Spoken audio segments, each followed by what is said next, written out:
Hai, sahabat inspirasi.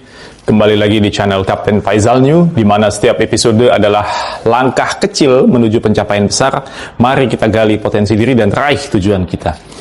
Pada episode ini, saya akan berbagi inspirasi berjudul meningkatkan efektivitas diskusi di tempat kerja melalui komunikasi nonverbal. Apa sih komunikasi nonverbal itu? Mungkin sudah pada tahu ya. Komunikasi nonverbal adalah komunikasi yang tidak menggunakan kata-kata, melainkan menggunakan bahasa tubuh, ekspresi wajah, kontak mata, kedekatan fisik, sentuhan, atau yang lainnya yang dapat digunakan untuk menyampaikan informasi, emosi, atau perasaan kepada orang lain. Beberapa contoh komunikasi nonverbal seperti mimik wajah, gerakan tangan, intonasi suara, kecepatan berbicara, atau posisi kita saat berdiri.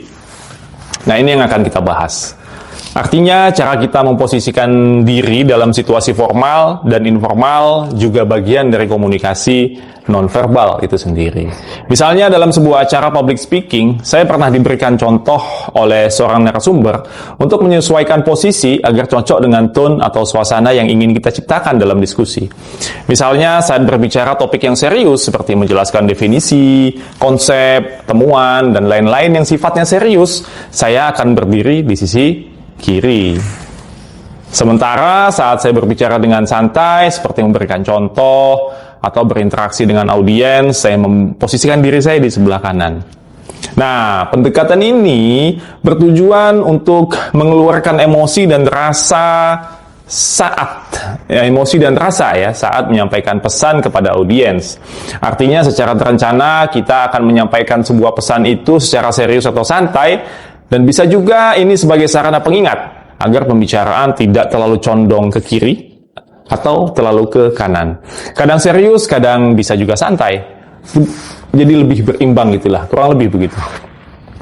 Nah, pendekatan ini juga saya terapkan di kantor agar dinamika pembicaraan dan lingkungan menjadi lebih positif dan mengalir. Kalau bahasanya anak sekarang itu dibilang vibe-nya inspiratif. Dalam hal penataan ruangan di kantor, saya juga memisahkan area kerja dan area menerima tamu. Saat saya menerima staf saya di ruang kerja, saya akan menunjukkan suasana formal, saya akan arahkan mereka ke meja kerja. Nah, kalau tamu, maka saya akan arahkan ke yang satunya. Ya, bisa ada kursi sofa atau kursi lain lah yang lebih nyaman ya. Mungkin ada meja kecil, vas bunga untuk meletakkan minum, kopi, dan segala macam gitu. Karena tamu kan lebih dinamis dan fleksibel ya, tergantung tujuan dan kebutuhan tamu tersebut. Nah, pendekatan ini memungkinkan saya untuk menyesuaikan pembicaraan agar lebih nyaman, baik dalam komunikasi formal ataupun informal. Nah, fleksibilitas dalam menyesuaikan diri dengan audiens, menggunakan pendekatan yang fleksibel juga, sesuai dengan audiens, adalah bagian dari kemampuan beradaptasi dalam komunikasi, yang merupakan keterampilan penting dalam kepemimpinan. Pemimpin yang mampu menyesuaikan gaya komunikasi dengan audiens atau situasi tertentu akan lebih efektif dalam mencapai tujuan bersama. Dalam konteks ini, penggunaan meja kerja dan meja tamu sebagai penanda suasana komunikasi tidak hanya memfasilitasi efektivitas diskusi, tetapi juga meningkatkan kenyamanan dan pengertian antara pihak. Ini menurut Goldman tahun 1995. Emotional intelligence dalam kepemimpinan melibatkan kemampuan untuk membaca suasana hati dan kebutuhan audiens, serta menyesuaikan perilaku dengan konteks sosial yang ada. Kesimpulannya adalah, dengan menggunakan strategi penataan diri yang tepat, kita dapat menciptakan suasana yang sesuai dengan konteks komunikasi yang kita inginkan.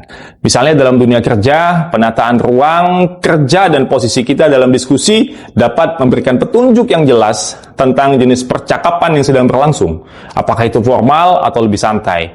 Nah, ini tidak hanya memudahkan komunikasi ya, tapi juga membantu menciptakan hubungan yang lebih baik antara staf dan tamu, serta meningkatkan kenyamanan dalam berinteraksi. Sebagai pembicara, kita menjadi lebih aware, lebih sadar akan posisi kita. Dengan membiasakan posisi kiri serius, kanan santai, atau sebaliknya, tidak ada masalah. Otak akan lebih dinamis dalam memberikan materi tentunya, lebih rileks dan menyenangkan. Demikian, Sobat Inspirasi, sharing kita pada kesempatan kali ini.